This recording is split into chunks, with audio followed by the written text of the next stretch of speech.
Alright guys, so the newest episode of the Acolyte has done something very crazy. We have officially entered into the same grounds as the DARTH Plagueis Legends novel, and Disney have canonized a significant part of it. I think the timeline is overlapping, and now we're entering the opening scene of the DARTH Plagueis novel, and those dramatic events are about to unfold. So hit that subscribe button and let's get right into it. So in the episode, we saw a new planet for the first time, which many fans have speculated on being Ahch-To. However, there's no clear Jedi temple established there, and we don't see the Porgs, and instead some descriptions fit another planet entirely, one that we see in the DARTH Plagueis novel. Due to the visuals of the planet, as well as the fact that the camera specifically pans to a deposit of cortosis, which Chimera has mined to build his vambrace and helmet, I believe that this new location is actually Bal'Demnic from the DARTH Plagueis novel. It's described in the book as having rugged, denuded hills which vanished into sea mist, and that the vegetation on the world was confined to steep-sided gorges that separated the brown hills. That is absolutely perfect to what we see in the Acolyte episode. The planet in Legends was actually controlled and owned by Darth Plagueis and his master Darth Tenebrous, and is the place that Plagueis later killed his master in the opening scene of the novel, inside of a cave, which is exactly where Chimera has set up his camp. So it being here in the Acolyte, where Chimera seems to be enjoying himself, relaxing and hiding out, implies that he could be Tenebrous or even Venomous, a failed candidate for continuing the rule of two. Obviously the species don't align, as Tenebrous and Venomous were both Bith. However, this isn't an issue since Disney likes to change things around, as we saw with the Ki-Adi-Mundi age situation, especially when bringing them into canon.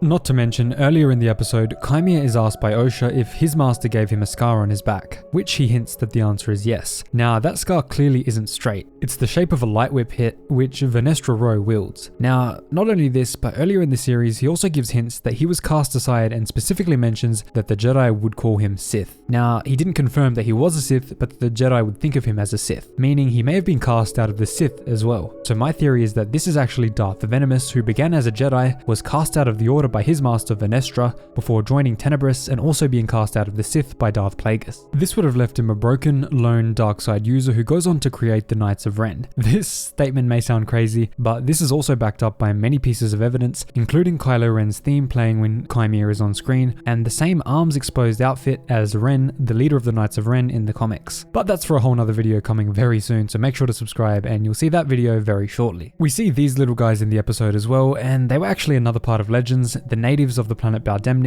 who fought in battles defending themselves against the Separatists attempting to seize their cortosis supplies in the 2003 Clone Wars. This version of them appears to be non-sentient and far smaller, but does still look very similar, again strengthening the idea that we're now in the Plagueis novel. Something else really interesting is that Chimera mentions that he used to be a Jedi long ago and that he was thrown away and injured. Despite saying that it was long ago in the story, Chimera looks quite young. This has led fans to theorize that, building up to Ahsoka Season 2's inclusion of Abeloth, Chimera could be bathing or have taken part in some kind of sacred ritual water which gives him the youthful appearance despite him seeming much older, similar to the Wellspring of Life, which Abeloth bathed in Legends. So there's a whole lot going on now. We're really entering the more exciting and speculative part of the show, and I'm super excited that we'll be officially entering the Plagueis novel in this project. Thanks so much for watching, guys. Hope you enjoyed the video. If you did, leave a thank Mr. Darth Plagueis in the comments down below, and I'll see you in the next video.